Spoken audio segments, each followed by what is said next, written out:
9 मई अगर पूछे तो डंडे बरसते हैं, जेलों में डाला जाता है, हक बोल नहीं सकते। अगर आप लोगों ने हमारा मुकाबला करना है तो डंडों से नहीं, अगर आपने हमारा मुकाबला करना है तो बंदूकों से नहीं।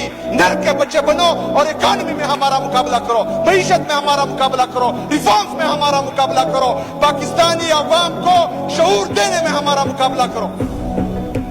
इनको सियासत का क्या पता है, जिन्होंने सारी उम्र जो है A for America, B for bribe, C for corruption, D for dollar, ये एबीसीडी तो इन्होंने पढ़ी हुई है। इनको तो इल्म ही नहीं है कि सियासत है किस चीज का नाम। हमें सिखा देते हैं कि तुम लोग ये है, वो तुम लोग वो।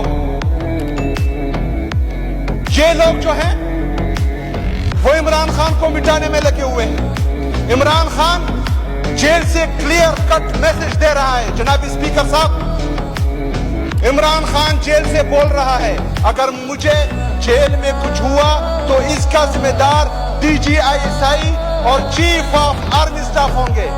यह कोई छोटी बात नहीं है।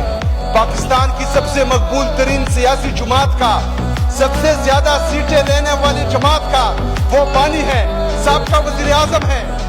अगर वो ये कह रहा है तो इस पर जो है कौम को सीरियस होना चाहिए, इस पर इदारों को सीरियस एक्शन लेना चाहिए। हमारे साथ बार बार जुल्म हुआ। कहते हैं सियासत में हमारा कोई काम नहीं है। अगर सियासत में काम नहीं है तो 9 मई की प्लानिंग किसने की, रिजीम चेंज ऑपरेशन की प्लानिंग किसने की? जजेस कह रहे हैं कि ये हमारे अदालतों में मुदाखलत कर रहे हैं। जजेस लेटर कर रहे हैं कि ये मुदाखलत कर रहे हैं हमारे फैसलों में। अच्छा, जजेस इतने बेबस कि जो बंदा जाए नेशनल प्रेस क्लब में वो प्रेस कॉन्फ्रेंस करे तो उसके सारे केसेस माफ हो जाते हैं। जो इमरान खान के साथ खड़ा है वो सजाएं भुगत रहा है।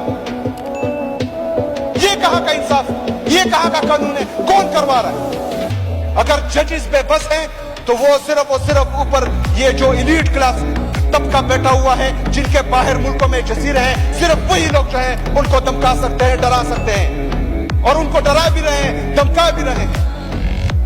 अगर जजेस लेटर कर रहे हैं तो हमारी क्या हैसियत है, आम शहरी की क्या हैसियत है? हम GHQ नहीं जा सकते, हम कोर कमांडर हाउस नहीं जा सकते, तो इनकी जुर्रत कैसे हुई कि ये पार्लियामेंट हाउस जाते हैं और जमहूरियत पर शबे खून मारते हैं? यहां पर हमें लेक्चर दिए जाते हैं। हमें लेक्चर ना दो, अपनी लीडरशिप से पूछो कि वो वहां गए कैसे, उन्होंने हाथ कैसे डाला। अगर दोबारा ऐसा करते हैं तो इनके हाथ काट देंगे। जिन्होंने ऐसा किया, जो मुलविस है इसमें, उनको सरेआम डी चौक में फांसी दे, ताकि फिर आइंदा नस्लों तक ये सजा वो याद रखे और कोई भी जो है इस पार्लियामेंट हाउस में या पार्लियामेंट हाउस की तरफ मीली आंख से ना देखे।